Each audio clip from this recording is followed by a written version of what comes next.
Welcome back to our 40-day campaign on Days from the Life of Jesus. I want to talk to you today about several of the things that occur in Jesus' life, especially the events surrounding John chapter 8. Now, this is a remarkable section of the Bible where Jesus talks a lot about who he is. And he makes some claims and some very bold claims here in front of the Pharisees.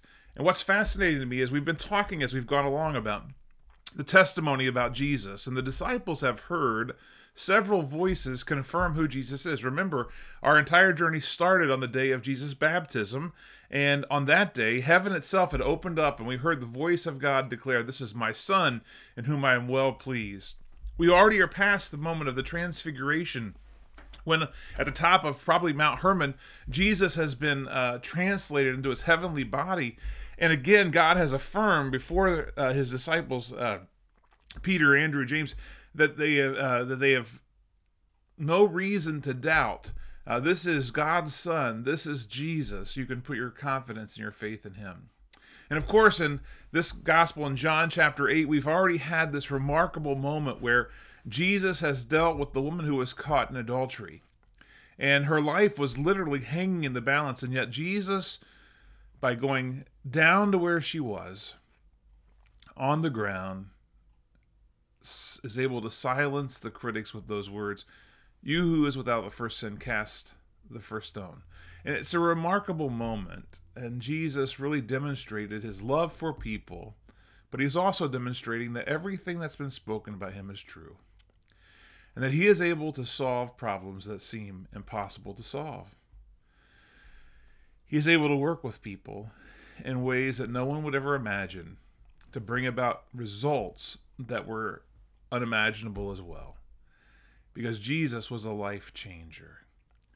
People like the madman of Gadara, who mentally ill, demon-possessed, unable to be chained or kept, and ran around like a crazy person. No one in the day knew what to do with that person at all. But in a very brief encounter with Jesus, he was set into his right mind. He was clothed and sent back to his family whole. Jesus had the answers to problems that were complex and difficult and impossible for people to really understand how to solve. And of course, today we're going to see that Jesus will solve one other problem for us. It's a problem of darkness or blindness in the world. It's this reality that we don't look at our brother or our sister with the eyes of God or of Christ, but we look out for our own interest instead of the interest of others. This is a serious problem. But Jesus today will say, listen, I'm going to bring light into the world so that we can see each other clearly, we can see ourselves clearly, and we can see how to love others the way that Jesus showed us how to love others. Well, the claim to be the light of the world is one of Jesus' most incredible claims, and I want to make this statement from the beginning. He didn't say, "I come to be the light of Jerusalem," or the light of the nation of Israel, or even the light of Palestine. Jesus used an all-encompassing word. I am the light of the world. Earlier in this gospel, in John's gospel, in chapter 3, we've already heard him say, "For God so loved the world." And here Jesus is reiterating that his mission is global. It is for all people, in all places, at all times. Well, I've spoken enough about giving you a lead, and let's go right to the text, because the Bible is the most important thing for us to read, study, and know. And the words written there are more important than any words I could ever speak to you. And they are the words of truth. They are the words of life. And as we'll see today, they truly are a light for our paths. Listen to what Jesus says in John chapter 8, beginning in verse 12. Jesus speaks to the people again meaning he speaks to them after he has rescued the woman who was caught in adultery. And Jesus says to the people, "I am the light of the world. Whoever follows me will never walk in darkness, but will have the light of life." And friends, I want you just to capture that, embrace that, and understand what an incredible thing it is that Jesus is saying here. Now, of course, he was always surrounded by critics. And they do not like the way that Jesus is shedding light on their actions and their attitudes. And that happens, right? Sometimes we don't like what is revealed in the light. A bright light reveals the flaws in our face if we look before a mirror. It reveals every crease, every wrinkle. All those things are revealed in the light. We don't always like what the light reveals in us. And Jesus' light was revealing some things in them that they didn't like. Especially, he was revealing to them a kind of hatred and a kind of ignorance that they didn't want to hear about, given that they were highly educated men. They liked that everyone tended to look up to them and see them as wonderful, educated leaders.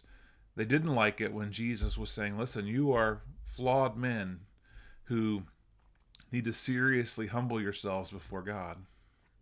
Well, none of us like to hear that, actually, do we? We don't like to think about our flaws and our weaknesses very often. And we don't want other people telling us and pointing them out to us. So we understand and can be somewhat sympathetic to the Pharisees. But the Pharisees have a very cruel intention with regards to Jesus. They have no room in their world for someone who would share a message different than the one they proclaim. And in that moment, they have been plotting already to kill Jesus, and we see that this is continuing today. And this passage on this day, and Jesus on this day, well, he's going to call out the very important source behind the actions and the attitudes that they have. So they challenged Jesus and they said, you are here appearing as your own witness. Your testimony is not valid.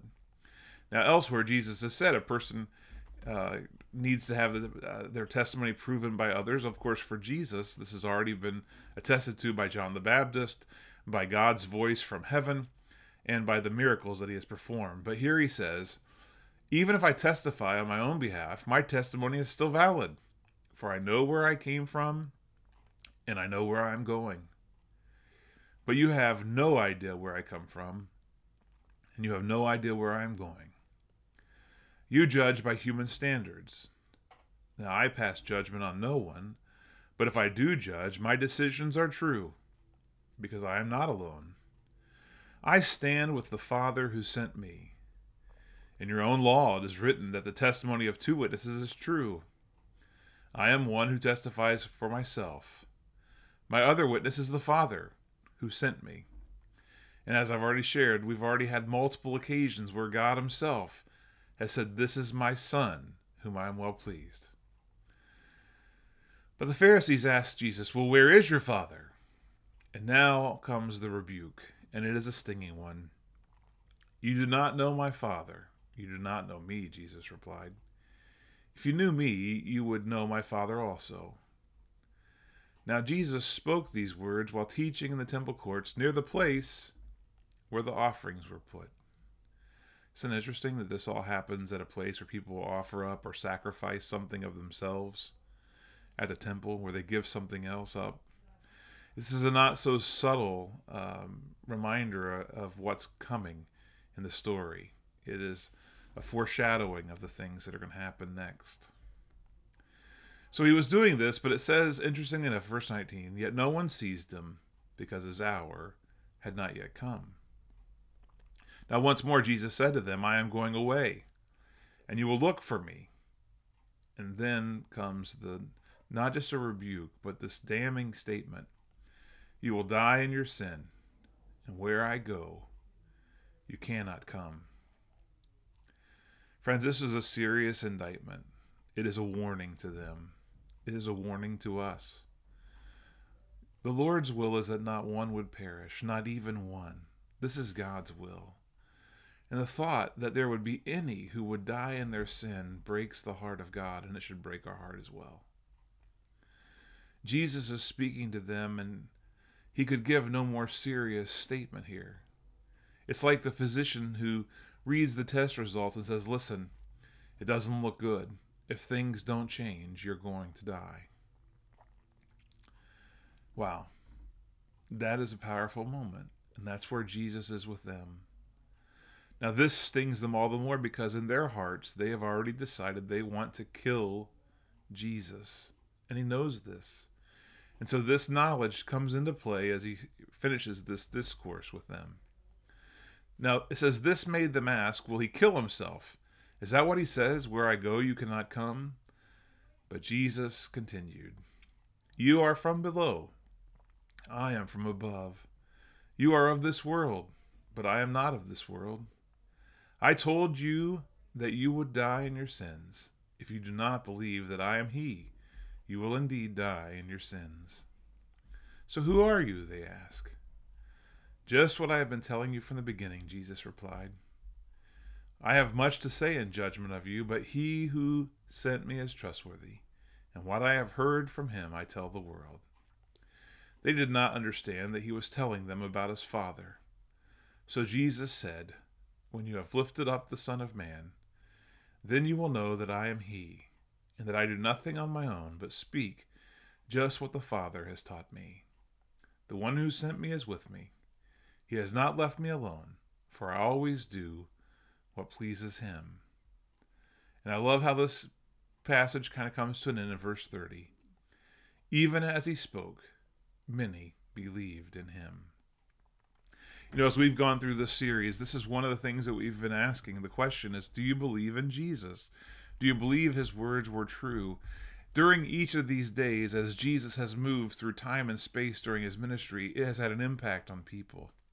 And even on this day, even in that place where enemies were plotting to kill him, Jesus has helped them to understand that there is a way to life, there is a way to hope, there is a way to heaven. And Jesus is going to go on to say to them, I am the way, I am the truth, and I am the life. Well, I hope that you know who Jesus is. And I hope that your Father is the Father in heaven, and that you are following him as Jesus asked. But he did caution us, didn't he, in this passage, that it is possible for us to have our eyes blinded to the truth, to have our ears jaded or closed in such a way that we can't hear the things that God's saying to us and wanting us to know. If that's your circumstance today, it's hard to make sense of all the things Jesus has just said. But I want you to understand something about Jesus. Jesus is the one who can set us free. He can offer freedom to us from those things that have blinded us, from those things that have made it impossible for us to hear the truth. Think how often throughout the scriptures, before this event and after it, Jesus will touch the blind and give them sight. He will touch the deaf and give them hearing. May he today touch you and I, touch our hearts and our minds, and open our hearts and our minds to understand, to perceive, to hear, and to know that Jesus Christ is Lord of all. Thanks for listening. I hope you'll tune in again tomorrow. God bless.